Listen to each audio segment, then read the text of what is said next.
juicer today, too. We'll do a quick segment.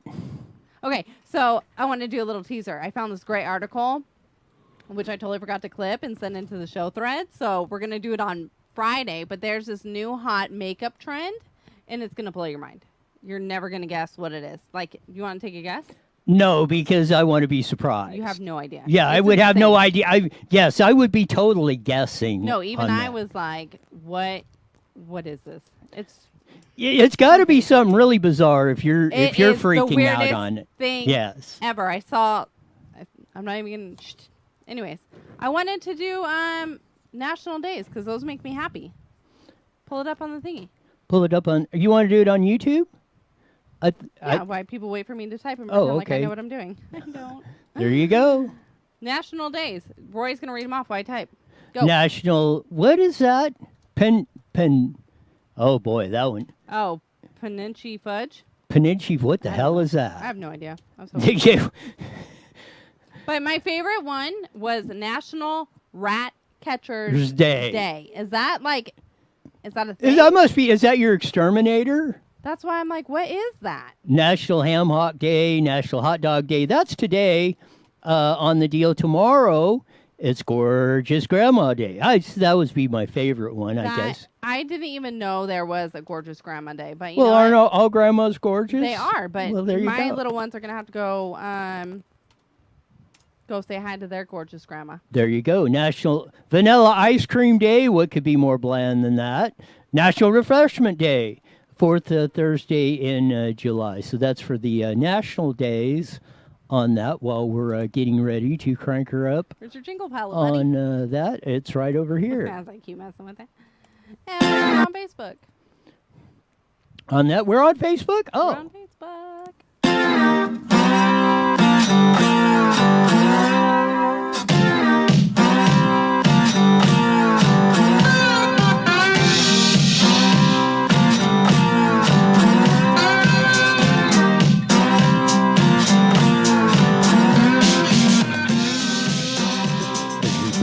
Down the music on this very memorable day. We're calling it a Wacking It Wednesday. No, I didn't say whacking it. I said whacking. Wow. Well, that's that one, buddy. Hey, it might attract more listeners that way. And it's National Rat Catchers Day, so all you rat catchers out there. I didn't know there was a special classification for rat catchers. Maybe it's for the rats, like the little tattletale rats, like you. No, I'm not a tattletaler. Didn't you always hate those in school? No, because I was one. Oh, jeez. Oh, you were the one. Oh, man. Don't touch me. I always, they were the most annoying. Correct here. Oh, Roy's doing this over here. What were you doing? Oh, I was always up to something. I believe that. Totally believe it. Yes, rat fink you out. Why would you want to be ostracized from everybody? Because everybody hates you when you're the rat. I still have a lot of friends. No, actually, I didn't. See, I told you. That's probably why. Yes. Damn you, Mom. I'm going to blame my mom. She loved it when I told all my siblings, though. Anyways, tomorrow's Gorgeous Grandma Day as well, so make sure that you go and tell all your grandmas that you love them, or have your children tell their grandparents they love them. So did you ever hear the phrase, snitches wear stitches? Yeah. I never had any, though. Oh, you know what I did? My sister slammed my finger on the door. She's not watching, I don't think. And I had to go get stitches. But I don't think I told on her. No, I did. Of course you did. You're Whatever. The informer over here. I was. And also tomorrow is Dodgers home game. So they're how long? Oh, this is a good one. We got it up on their Dodgers. They're opening to nobody. Yeah. Well, I guess a lot of that the San Francisco Giants. Because if you're a Dodger fan, you got to hate the San Francisco Giants, right? Why? Well, because that was the big rivalry. Really? I'm telling you, God. Giants are taking it. No, that was always. I mean, the Dodgers versus the Giants, because especially in I think it was the '60s and '70s. Seems like they were in the same division, but they were always like battling for for the title and this and that. So there was back in the day that was a really that. So if you're a Dodger fan or a Giant fan, vice versa, you got to it's almost a prerequisite that you got to hate the other team. No, you don't. Well, I mean, but Dodger fans hate every team in the world. Because then they think their team's You take good. the fun out of everything. Do I really? Yes. Shut up, Roy. You can't. That's the whole thing about sports. Are we supposed? All right. Is you're supposed to enjoy. It's supposed to be fun. You're supposed to have rivalries. I You're have supposed a blast. You're supposed to hate your rival team. You want your Is that team why we to have win. so much fun? Because I hate my co-host No, most of the time. Yes. Now being one of them. Of that. But no, San Francisco is going to take it. You want to bet? Could be. I don't know the Dodgers. I don't follow baseball that much. I know And I they take the fun out of everything. they've been in the World Series darn near every year except last year, and they had the best record, but they didn't make it. But they haven't won the World Series in '88 since the Rick Monday deal, and but I don't know if they're going to be a good team, and they still got the same ones or that because I haven't been I don't follow baseball that much, unless it's like the World Series or something, and then I start paying attention to it. But I'm not a huge baseball fan of per se. Like playing the game when I was a kid. Yeah, I'd but rather play it than watch yes, exactly. Baseball. I'm Baseball's excited for the opener tomorrow. baseball's the most boring thing. One of the most boring things to watch as a and especially on Makes fun, TV. though. It's better, I will say this is better at a live game, but to watch it on TV is like watching paint dry. That's fun. On that. Two more serious topics and the topic of the day. And People. you're hearing it all over. This is an example of why you don't pay attention to the dominant media. Bring up number 4 on the old screen, Rooney. California today just surpassed New York in coronavirus cases. So, ho-hum, big deal, who cares, per se. Do you remember last year on that? Did you ever remember anybody saying it's a grim milestone about whatever flu or whatever was going Never. around? Ever. Never. Ever. So California tops 409,000 confirmed coronavirus cases, surpassing New York, da-da-da-da-da. They're going across the deal. Well, big deal. First, let's break down some of the stats. Dun dun dun. 40 million people population, roughly, in California, 20 million in New York. So we're half the population. 33,000 deaths so far, round number in New York, 7,000 in California. So per capita, there's 9 times more deaths in New York State than California, which is the key statistic if you wanted to, if you were talking about a grim milestone. Now, if we were surpassing New York in deaths per capita, I would say that would be a grim milestone. Coronavirus cases, where, as Trump said today and in the press conference, 85-90% of the people either have no symptoms, very mild symptoms, or hardly even know they have it. Right. So there is no grim milestone about getting coronavirus for the vast majority of the people, for the vast majority of the population, and even the 10% or whatever it is, 20% of the people that have gotten it, even of that subsection, which is probably more because they've said there's been estimates, which we brought out on Monday. The count is estimated there's probably 10 times more coronavirus cases that have been out there than that they've counted. So these numbers are really freaking meaningless. You know what? I heard yesterday, I think it was my mom, she was telling me about another state. There was like 130,000, 120,000, somewhere around there, don't quote me on this, who said that the test came out positive and they were all negative. How many? All of them. I get reports. Like hundreds of thousands. We're not talking 20. We're not talking 100, over 100,000. Yes. That's crazy. I mean, I get, you see them on the net, but I even get people sending me all these. I went in to take a coronavirus test, walked out because the line was too long or whatever, and a week later I get in the mail, I tested positive for coronavirus. I had a friend of mine who they bought 2 tests, which I didn't know you can buy tests and take them home, so I don't know if this is like factual or not. But they tested one on the dog and then one on deli meat, and they both came back positive. There you go. Deli meat. The whole thing, I don't believe any of the numbers that they're giving anywhere. Everything they're, it's like the cases. There's probably more cases going out, but if they said 50% of the population had this stuff or whatever it is, and then we'd be approaching herd immunity on this, then it wouldn't be no story. And Right. as you see, there was one death in Riverside County reported yesterday on this decline. After all the big mass panic and lockdowns and everything else going on, the world's falling apart. Coronavirus is coming back. It's going to kill us all again. We got to lock everything down. Well, maybe you can get a haircut if you're outside and the wind's blowing 9,000 miles an hour. Or something. get your hair dyed. That's going to come out great. Yes. Stacy writes in, how can you even honestly trust the numbers anymore? I agree. I agree totally. And it goes back to a subsection of what I've talked about. And I've said this many times. I've said it at public meetings. I'm perfectly comfortable with any decision a public body makes or any of these stats as long as we're getting full and complete and accurate information across the board. Now, I will say this, and I watched about an hour and a half of a school district meeting this morning talking about opening the schools and stuff. And I had this confirmed with at least one school board member. Most people don't know. And I had to track this down because Friday Hair Gel was talking about it there's just provisions in there that you could possibly open the schools and yada, yada, yada. And he mentioned it Monday. So I finally did get it confirmed from their office.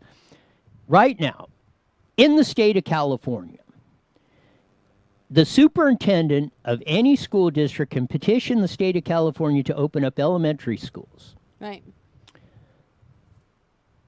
So there is a state mandate true that says you can't open the schools right now. But as with the deal when we opened up the counties and stuff, you can appeal it to the state and say, okay, we've got a plan. This is how we're going to do it. We want to open up our schools at least K through 5. Governor said, well, you can submit that plan, work it out, da-da-da-da-da. So in my conversation with a school board member, I said, well, because I watched your whole meeting and all this stuff, and we won't get into the particulars of the conversations we had about the way it was, but it came up with that, and this was my main concern, is you were not, the whole presentation you got was 2 things that struck me about this that we discussed.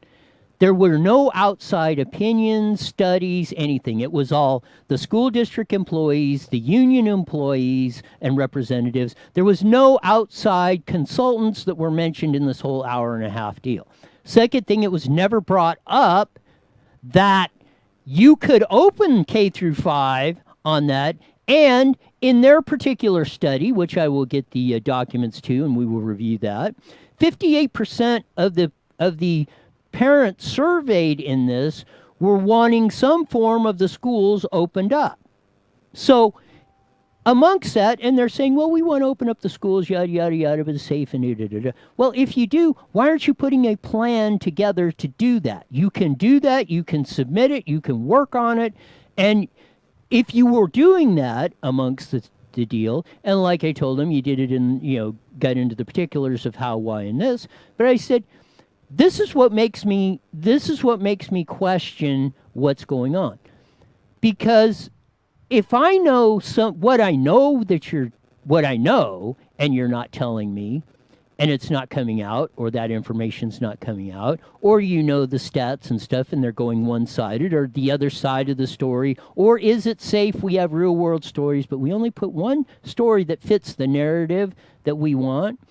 I said, if I know the stuff that's going on, and I know that what's being said is either inaccurate or skewed or that, what am I supposed to think when I'm not watching? Don't throw it at me. But how do you know they're not looking into it, though?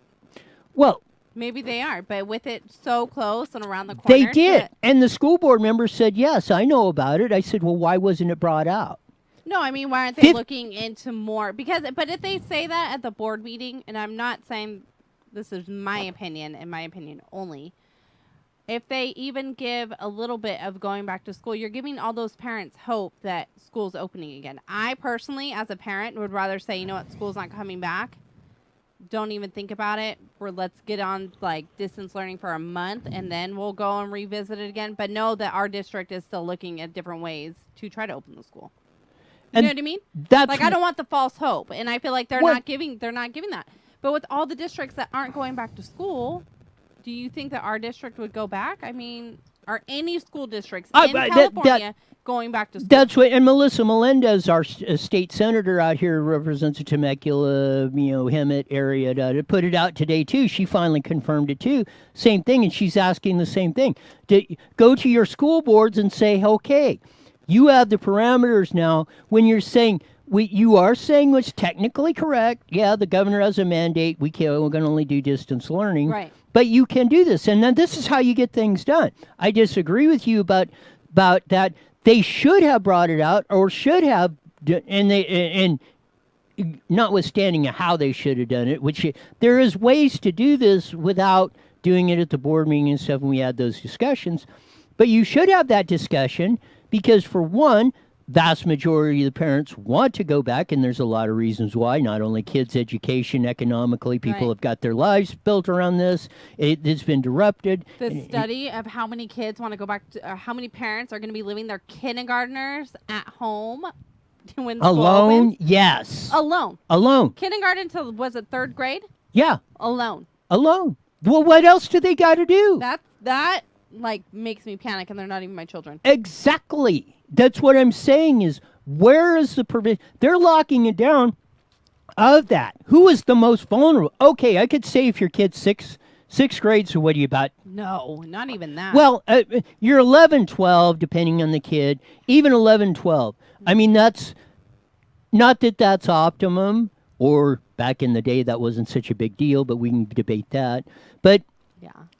No. Okay, let's say from 6th grade on that, you could do that. But 5th grade on, which let's say is 10 years older and younger, that's our most critical. Those need supervision. I would not be leaving 10-year-olds on down.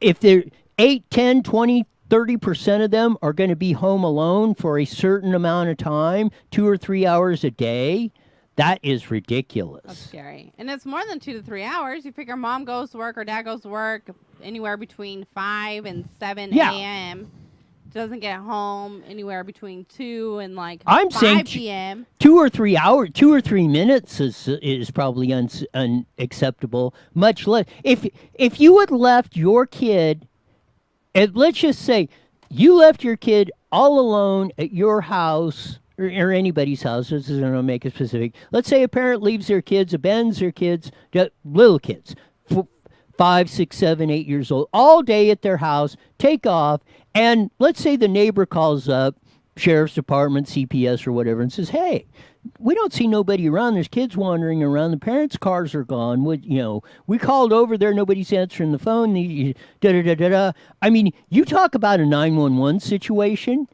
You'd have 37 cops and everything else out there, arresting the parents for alert like that. Now, the schools are saying know what the parameters are. So even from the safety, they're talking about safety. They're not talking about the safety aspect of if they don't open these schools and open them up right now, and as we have been doing, and how long has this been going on that they've had them closed for now, almost 4 months? Stacy writes in, and I love this comment. Why didn't the survey get sent to the kids? How come they didn't get a least a voice on their feelings on this?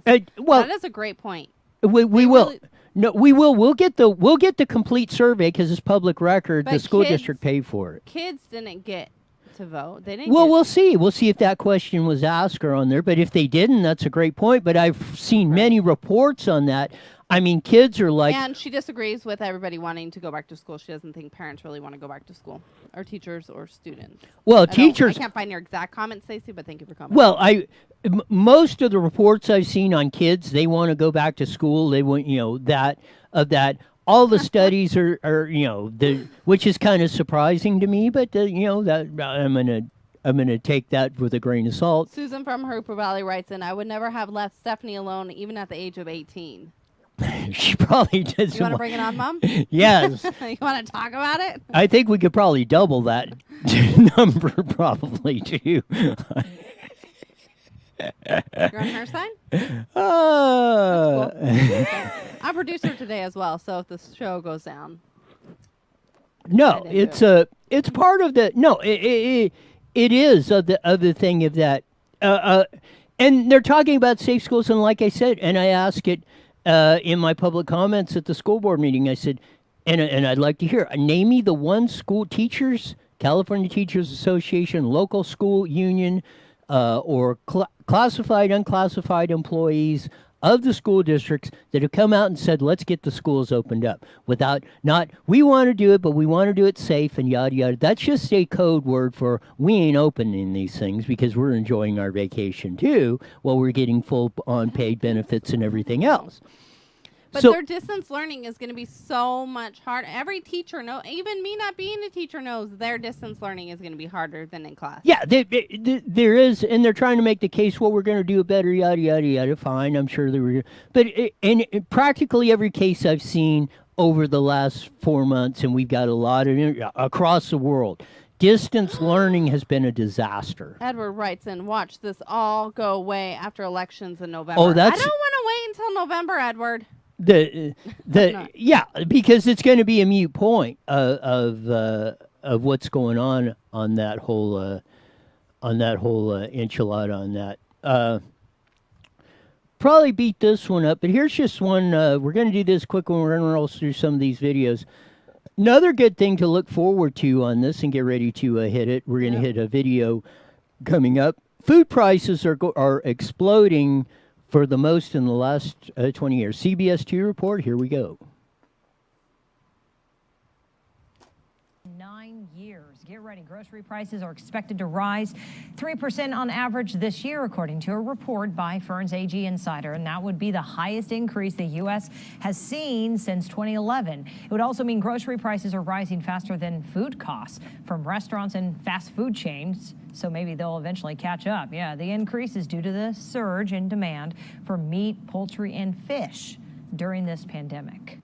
So prices are going up all across the board on this whole thing, and this is another effect on that. Again, it's costing you all that stuff, and that's basically more money out of your pocket going to food because you have to have that to survive. If you don't, we all know what happens, but it's crazy of what we all go through on this stuff. I mean, that's just another consequence of this stuff. What do you say? I agree with you completely. I was at one of my favorite restaurants the other day, and you get those little bags of carrots with the jalapenos. Amazing. Now they charge for them. 88 cents. There you go. 88 cents. They They- used to be free. Yeah, there you go. Which, I mean, I'll support them because they're a local business, and I love our local businesses. I try to support them as much as I can, but I'm really bummed. Okay, here's the next one. There's Gov Gav at the mask deal. We just doubled down. Remember the $1 billion worth of mask deal? Yeah. Well, Dingbat just ordered another $420 million from the same company that's brokering it. Where are they going? That's going to be the want good answers. question. Here you go. Announcing more formally, more publicly today, this bridge contract with BYD for another 120 million and another 300 million of the surgical masks. We're also putting out what we refer to, and forgive my lexicon around the language of government, but an RFP, response for proposals, to do a larger master contract in an effort to get more bidders, to get these prices down. So there you go. What? 400 after $1 billion that we're paying about 4 times more and having them made in China. They've had 4 months to deal with this, and he's now just getting around to, we're going to put out some more proposals, and maybe we'll get them built in the USA. Maybe we'll get them at a fair. This dingbat just blew almost another $500 million on this. Wait till you see this story coming up, because this one really sends the deal. And this was supposed to be all for the healthcare workers, especially. We're protected. Let's see if these masks are actually getting to the healthcare workers. Here's Gavin Newsom at this same press conference today. In a responsive way, and that is, I still continue to get calls from folks that say, you mentioned that you sent out, 297 million procedure masks, which we have. But we still don't have ours. And I hear that anecdotally, and increasingly we're hearing specific examples of that, including some of our nurses. I talked to a number of people, and I just want to compliment one, if I may, Sal Roselli, who represents workers. A lot of them work at Kaiser, who was very pointed when Sal said, you know what, we need to see more distribution of N95 masks to our frontline workers. Some of them are getting 2 or 3 for a week. And I just want to express this as publicly as I can. That's unacceptable. Well, no kidding, it's unacceptable, and you did it. After 4 months and warehouses full of masks, supposedly, they're not getting to the healthcare workers, which was supposed to be the first thing in this whole deal. That was, we got to have these masks. Our healthcare workers need to be protected. They're getting 2 to 3 a week, and you're not supposed to be reusing them. You're supposed to be throwing them away, da-da-da-da-da. And they're getting 2 or 3 a week, wearing them 12 hours a day on shifts and everything else. And this moron is out there ordering more of these 4 times the price masks from the same company that's just brokering the deal. I wonder how much more money he's getting under the table on this freaking deal. You think so? What do you think? I should have been the damn governor. That's what I think. It's a license to I would steal. have ran it better. And I wouldn't steal either, 'cause I'm too honest. Damn it. That's why you wouldn't make governor, because you wouldn't survive in that environment. Oh, because no, I'd crawl up into a little ball. they and would. That's why they prey upon those like this for that. Now, this is the last one I want to get to before we roll into the deal. This is Governor Kristi Noem, South Dakota. She never locked down the masks, never ordered masks, never locked down. They had the Mount Rushmore deal on 4th of July or 3rd of July with President Trump. No masks out there, and they're blaming all this stuff on that. Let's see what Governor, she's on Fox News with Steve Ducey. Let's go. If he will start playing. Why is Fox News not playing? Yes. Who's for ABC? Of that. Well, maybe we'll catch it on the flip side of that. But short story is on this is she said all this stuff you're hearing about the crowds and everything breaking out, no mask mandate ever.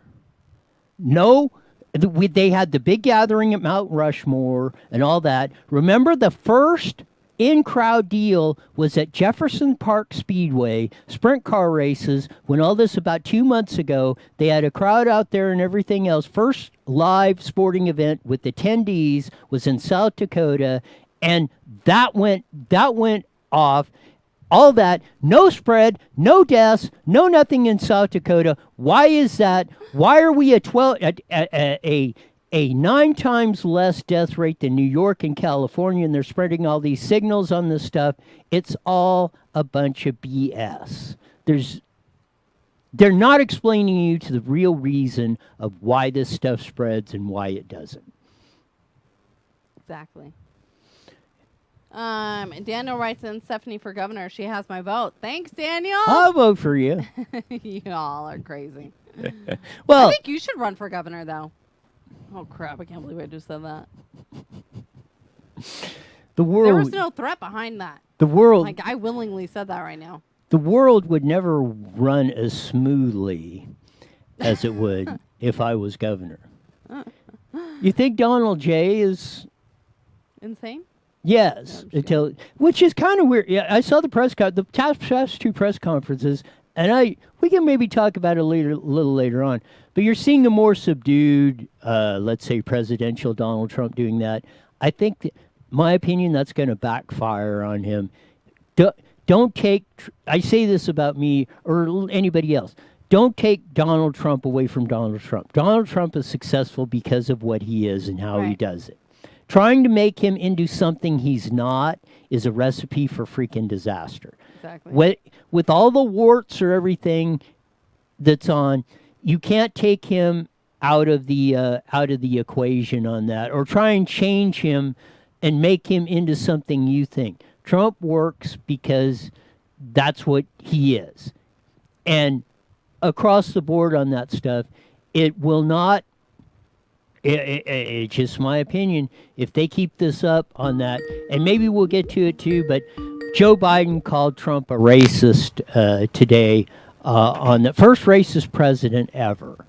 Now, if that isn't the most ridiculous, hate-filled rhetoric coming from anybody, much less the Democratic supposedly nominee for president, I don't know what is. That's beyond the pale of what's going on this whole thing. It's really, really, really, really, really, really, really, really ridiculous that you could go. I mean, what do you think? Why, if Trump had called Joe Biden a racist or whatever? Oh my gosh, forget about it. Yeah, all hell would be breaking loose. Yeah. I mean, he did that this morning, and it's like, oh well, everybody's just kind of bypassing it. Was asked at the press conference. Got 10 seconds, but not much on that. But we're going to roll into the Mighty Met 1490 here fairly soon on that, I think. The following is a paid program. Views and claims expressed are those of the program producer and are not endorsed by this station. Opinions expressed are not necessarily those of radio station KMET, its management, employees, or affiliates.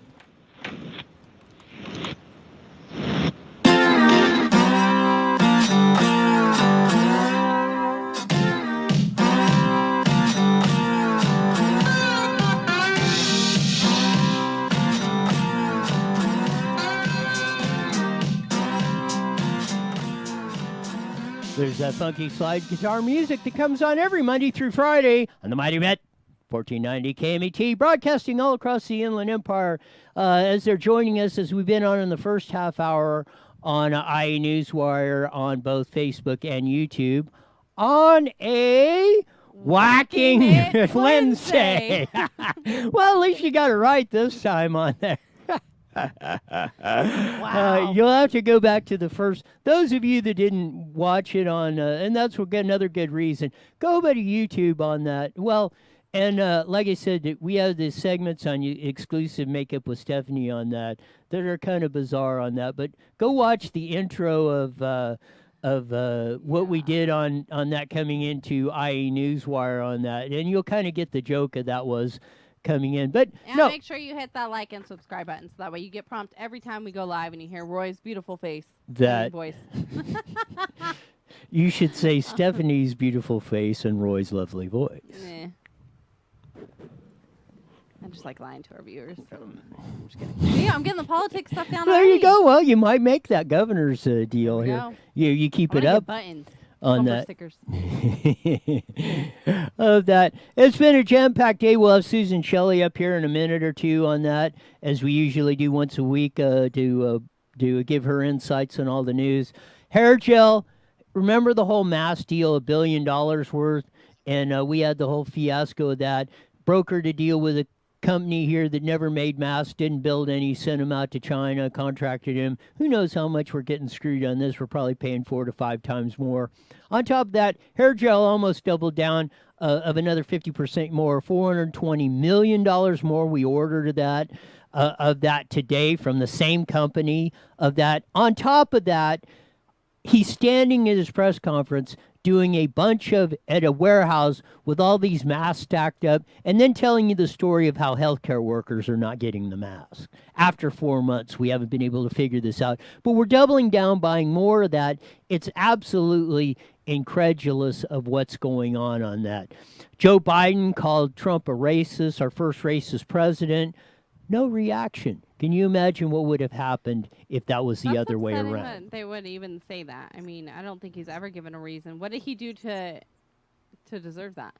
Yes. Like, did he say something? Well, no. It goes with the narrative that is on. They want to build that. And just a short story, and we'll talk to Susan here in a minute on that. this thing is really breaking Biden's way. You don't hear nothing. By this time in 2016 or whatever presidential election, we were talking all across the board on this stuff. You'd be talking presidential politics, be getting ready for the conventions. That'd be 24/7, 365. You'd be hearing about it all the time. Now you're hearing nothing. Slow Joe's out there is about half out of his mind. Can't even get a coherent sentence. Then calling this up, it's breaking all Joe Biden's way. Because if they were showing him on that, can't answer questions, and I'm not making fun of that. If he has a legit medical condition, fine and dandy. But if he does, you should know that before you vote him in as president of the United States. You want somebody that doesn't appear to have all their faculties together, running the country and their hand on the button. That should be the the topic of the day on that. Food prices are going up 3%, highest gain in a long time on that, and they're it's crazy of what's going on the part of that, because we're absolutely out of shape on this thing, and it's incredulous of what's going on. We talked a little bit about this today on that. We had and we had Trump even across that stuff. Trump had his press conference today, and he was out there. And like they said, he's trying to be. It looks like he's trying to be more presidential, less controversial, on and on like that. But I think that's going to backfire on him. But we shall see. But we finally, hopefully this time, we got everything hooked up right and rolling on that. We had some technical difficulties last week. But we have on the line Susan Shelley. She's editorial writer for Southern California News Group, which includes papers of Press Enterprise, San Bernardino Sun, Redlands Daily Facts, Inland Daily Bulletin, and about a gazillion more newspapers across Southern California. But more importantly, in my view, Vice President of the Howard Jarvis Taxpayers Association. Hopefully this time, welcome to IE Newswire Daily with Stephanie and Roy, Susan Shelley. Hi, Roy. Hi, Stephanie. Hey. Wow, we're hearing you. Yes, we're actually hearing you on the deal this time. It's great. And I love your column that you came out with on the visionary lady. But I want to go back to last week, because you wrote, and I think it's just as important, if not more, the column you wrote last week about L.A. and the teachers' unions, and actually what kind of the inside ball game of what's been going on with the school closures and anything else, because since last week and continuing now, that's a hot topic. Yes, it sure is. Well, what's going on is the teachers' unions run the California government at the local and state level. And UTLA, United Teachers Los Angeles, put in writing a plan that they called Same Storm, Different Boats, the Safe and Equitable Reopening of Schools. And essentially what it says is that the schools cannot reopen until they raise taxes on businesses, raise taxes on billionaires, raise the income tax rate, add a wealth tax on unrealized capital gains, and oh, by the way, an agenda for all the local city governments. They want the police defunded. They want a moratorium on new charter schools. They want a few other things like Medicare for all. Just a small list of things that they want to accomplish before they think the society is ready to safely open the schools. And it says right in the heading on the report, we can't go back. You can't go back until we have Medicare for all and defund the police. That's like a call to action for parents everywhere to just stop counting on the public schools and make other arrangements, because that's insane. That's just insane. And then they got really mad and they started smearing myself and some other conservatives who have written about this, started smearing us on Twitter with these posts that said, "Stop spreading lies." So I posted 4 pages from their report with their quotes in it about defunding the police and Medicare for all and taxes on billionaires. And it's just this giant propaganda effort, which is really something to see. It's startling. So UTLA put out this report, and then pretty soon the California Teachers Association sent a letter to Gavin Newsom with essentially parallel requests, and Gavin Newsom closed all the schools, and even the private schools. And we don't have a moratorium on new charters, but what we do have that he signed as part of the budget is a funding freeze. So a new charter school that wants to enroll new students will not get any funding from the state that they're entitled to for those students for the entire year. So I got an email from someone who said that her children's Montessori elementary school is not reopening, and she started making calls about elementary schools and homeschools and other options. Everyone told her the same thing. The state has frozen the funding, and they're not taking any new enrollment. Well, this is unacceptable. This is unacceptable. This is all because the teachers' union is pressuring the candidates and the office holders that they helped elect. And it's hurting children, and it's unacceptable. I wanted you to say that because when I say that, yes, I get beat with the stick on It's a that. cardboard roll, by the way. It's not really like a stick for those watching. And why is that? Why are you getting beaten with a stick over Because that when comment? Because it's true. Yeah, when I say it, I'm the big, mean, evil, straight white male that's ruined everything, yada yada yada. Stop with the white part. So Straight white. of all that stuff, see, I get corrected again. But of that, and even to make it more, you wrote all that stuff in your column, and others did, and the teachers union are saying lies, didn't that? And then you reprint exactly what they said, which is exactly what you printed. And so why would anybody trust anything the teachers unions or the school districts or anything that come up when this is the world we're living in right now? No, that's a really good point. They're trying to convince the voters to raise taxes. Supposedly they need it for the schools, but you're right. You can't believe anything they say. Their credibility is just non-existent.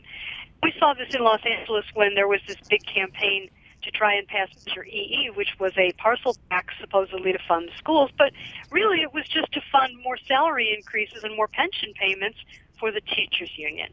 And while teachers are extremely important, that is an extremely important job, and they should be well paid, the unions have this separate agenda that goes way beyond salaries and benefits and due process rights if someone's wrongly accused. This is virtually Marxist ideology that they are trying to push on the society using the children as hostages right now. And it's reprehensible. It's just wrong to do that. Open the schools. The children are not at risk from COVID. There have been no deaths of children in California from COVID. And even the argument that they will bring the disease home and infect an elderly relative, the evidence for that is weaker every day, and the damage is greater every day for these kids. It's just not necessary to keep the schools closed. It's all about negotiation for the teachers union, which is not a reason to keep the schools closed. What they've essentially done is instead of going out on strike, they've got a lockout that they're imposing on the families. And it's just unacceptable. So there is a lawsuit against Gavin Newsom's order to, this came from Harmeet Dillon, who's one of the Republican leaders in California and an ace attorney, and she filed a lawsuit against Newsom over the closure order. But I'm not sure if that will completely solve the problem, because the individual districts are closing, like in Los Angeles and San Diego, they're closing on their own without the governor's order. So this is just a giant battle over the upcoming contract negotiations. It's all posturing. It's very discouraging, really. I mean, for people who have their kids at home and are watching them suffer and are watching them regress on their education and don't know what to do about it, for parents who can't go back to work, even if their jobs are back, they can't go back to work because somebody's got to take care of the kids and somebody's got to look after all of the schooling. The idea that you can replace, especially in the early grades, that you can replace in-person classroom instruction with a computer and a screen and a check-in once a day on Zoom, it's so terribly wrong. It's so unfair, and it isn't necessary for any legitimate education-related or health-related reason. This is all about union negotiations. And really, I think the teachers' union has drastically overplayed their hand here. They're just going to end up losing the very students they think are their leverage. They're going to just vanish into private schools. It is, and we had Mark Moisier from Dillon Law Group on yesterday talking about that same thing. Yeah. And it's incredulous coming on, but, I want to ask Stephanie again the same thing.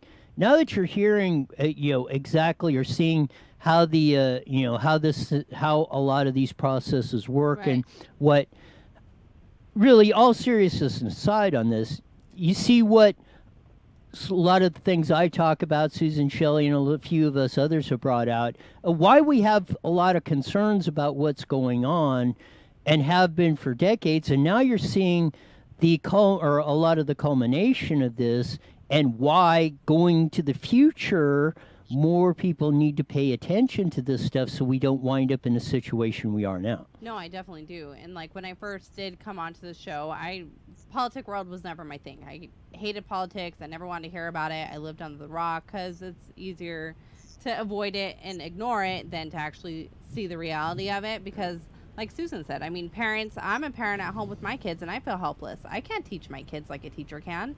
I can't play with them like their little friends can. Like they need their own time. So it's really scary, and I think a lot of people are naive and don't want to accept it and see, because they don't know where to go. I mean, what do? Your voice is only so loud. Well, that's true, but the longer this goes on, the more there will be options presented to right, parents like you. The more there will exactly, be people in your neighborhood and in your city that say, here's an option, and we're going to organize this, yeah, and here's how you sign up, and here's what you do, and anybody that tries to stop it, they can take us to court. Somebody's right, going to do that, and there will be more options. And I hope that more of those come along, and I think that I now see that people are starting to look for that. Parents they want to get their voice heard. They want to step out and try to do something. It's just, where do you start? I think they need help finding that. It is difficult, but now that they said they're not reopening in the fall and they don't know when they are reopening, that gives people some lead time to really plan. I mean, before they were always saying, well, 1 more week, 2 more weeks, we're going to another month, maybe 2 months. And they had these time periods, and the indication was that this was temporary. Well, it doesn't seem very temporary to me anymore. Everything they're doing seems to have the words long-term etched in it. They're creating new agencies and new policies and new laws. They just passed a law in L.A. County yesterday that sets up in every workplace a union enforcer for any workplace violations of the COVID health restrictions. Now, these are the temporary health order restrictions, but this is a permanent setup for grievances. When people don't want to go to the management of a company, they'll have like a union representative who can rat out the company for doing something that's not up to the latest standard that came out at 10 o'clock this morning of how you're supposed to do everything now. Ever shifting as it is, good luck to these companies staying in compliance. And now they're going to be fined, and they're going to need lawyers, and they're going to have workplace issues. And it's enough to make you just put the keys in the lock and leave the state. I want to switch topics because we only have about 5 minutes left, and I want to get to this because I know I did, but that's probably why I'm as loony as I am. But I'm a big fan of the person you wrote your column on this week, and I really wish that more people would study this person. I think you said it absolutely right. She was a visionary of that, and if more people looked at what she wrote and put them into practice, we'd be in a heck of a lot better shape. But go ahead and explain it, Susan, Shelley. We absolutely would. The writer you're talking about is Ayn Rand. It's spelled A-Y-N, and it's pronounced Ayn, and the last name is Rand, R-A-N-D. And she was born in 1905 in Russia, left after the revolution with her family, came to Hollywood, worked as a screenwriter for a while, and was a novelist and a thinker. She wrote articles and essays and newspaper columns and novels, wonderful novels. And all of her work is available, and it's all fascinating. And essentially what she said in a novel that she wrote called The Fountainhead, which was 1943 when it was published, she wrote the story of an independent thinking man who is just, he doesn't care what other people think. He is accomplishing great things. And all around him are people trying to tear him down because he doesn't do things the way other people do them. And that's the battle that he fights all his life. She wrote another novel published in 1957 about what would happen to the world if all the people who were like that, the long abused people who think independently and solve problems for the rest of us, what if they all withdrew their services? That's the premise of the novel Atlas Shrugged. And it is just a great book. I highly recommend it. It's the story of what happens to the world when the mind goes on strike. And essentially, reading Ayn Rand's work, not just her novels, but also her essays, her newspaper columns, which you can find on Amazon, they're collected in paperbacks, you just begin to see the real nature of what's going on in our society. The people who want to control other people and what they do in order to get that power and keep it, and how essentially, to put it in a nutshell, they make everybody crazy. They take away the idea of achievement so that people feel demoralized because no matter what you do, it's never enough, it's never anything. They're giving out participation trophies, and they're making people who are champions feel less than. This kind of thing is an intentional way of demoralizing a population. And when you look at what we're going through in this COVID nightmare, we are living it. We are living it. Our freedom has been taken from us, supposedly for our own good, and we are being demoralized daily with these death statistics, which are presented with no context whatsoever, with no context of the age of the people or the underlying medical conditions or the tiny percentage of the total population that's suffering that way. It's very serious. Nobody wants to see anyone get sick. But there's a big difference between a disease that's what we thought this was at the beginning, contagious and fatal to something like 3 to 5% of the people who contract it. That was what they thought we were looking at. It's not. It's not.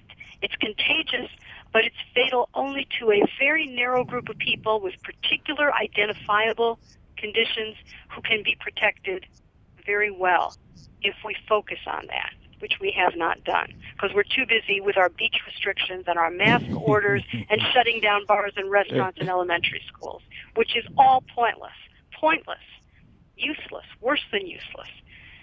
So when you see the overall purpose of it from the perspective of someone who wants to control everything in government, you can see how to fight it.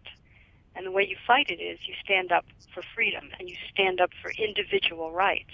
And you never stop standing up for individual rights no matter what they say, no matter how they show you, oh, this is the common good. There is no common good that immolates all the individuals. Anything that destroys individuals can't be the common good. It is. It's time that people understood that. It is, and Stephanie, and I know the answer to this question prior to a couple of minutes ago, I know you've never heard of Ayn Rand. No, I haven't. But it is important. It sounds like a really amazing read, though. All of her really stuff of that. There's an Ayn Rand Institute of that. And if you start reading that or start studying this, you'll get a better understanding of what me and Susan Shelley and a few of us others talk about a lot of this stuff, and why sometimes we sit there, I think, and look and say, why don't other people understand that? But this is kind of why I do this and that, because I realize there's a lot more people like you than there are of people like me of doing this. But this is part of the education process that I think we all, we need, so we are all better informed, and like they say, knowledge is power in this stuff. And if you have the knowledge of stuff, this is how you see what, the potential pitfalls of what's coming in on this stuff. Hmm. And what I want to stress is that you should engage with these books yourself. Don't listen to anybody else. Liberals will characterize them as bad ideas that should be rejected. Just ignore that. Just read the books. The Fountainhead is a novel. It's fun to read. It's interesting. It was made into a movie, but don't watch the movie. Get the book and enjoy it. Ayn Rand writes clear and accessible fiction. It's fun to read. It's very interesting. It will open your eyes in a way that you did not know was possible. And that's a very interesting experience to have. It is exactly. As usual, thanks for the... thanks, Susan. I love having her on because she just explains stuff a lot better than you do. Of course. That's why I have her on that because she does. She puts it a lot better than I ever can. And puts it in a way that maybe the people that don't understand me will understand the way Susan puts it together. And that's kind of what my example was of the first. Yeah, you probably didn't get it as much as when I was saying it, but when Susan's saying it, well, maybe, other people will get it in that, but it's all part of the deal. So we'll do it again next week. Thanks for being on the show, Susan. Thanks. See you next time. Bye. So, a part of that stuff, I think you can, and I'm hoping, and that's kind of why I said... No, but that's why I said, I think a lot of parents, they want to go back to school. A lot of people are tired of this COVID stuff. I think that the problem is that people don't know where to start. And how to get it out there. So you should plug that Recall website. Yes, Recall Gav, 2020.com of that. But more importantly, I think you should go to your school board meetings. You should talk to your school board members and your administrators and stuff and reiterate what they're doing. Because if they don't hear from you, then they're free to do how, what, and why ever they want. And sometimes people just don't see things the way that somebody else can see it. So you can teach someone. And that's part of the deal. Like Roy, I try to teach him things all the time. It doesn't work. Yeah, it doesn't work. But that's why you should read Susan's columns. That's why you should read Ayn Rand. That's why you should not take it at face value of what your school district or what Gavin Newsom is saying or what Tony Thurmond, the head of education in California is saying. Because all of this stuff is questioned, and like I said on the part of it, you have to question it, because if you're seeing stuff is is correct or is a different way, and they're presenting something different, then question what they're doing across the board. Question how. It's just because they say they're for the children or stuff, that doesn't resolve you of the right to ask questions on this stuff across the board. All your government officials, that's from the presidency down to the sewer cleaning commissioner on this stuff. Because ultimately, we need to leave it alone. I got it. I was going to hit the... it wasn't time yet. Oh, I thought Let the producer do her job. I thought now roll it up, because now we're there. Now we're there. On the... you said 10 seconds. 10 seconds, so I played the outro. Oh, no. Well, when I hear 10 seconds, I think we're going out on the whole deal. But we'll get the timing down a little bit. Yeah, it's all fine. Trying to do my job. It's all right. That's it. Ooh, throwing the earbuds. I think somebody's a tad upset. But we'll see how upset it is when we come back tomorrow and do this all over again. So until then, we're gone.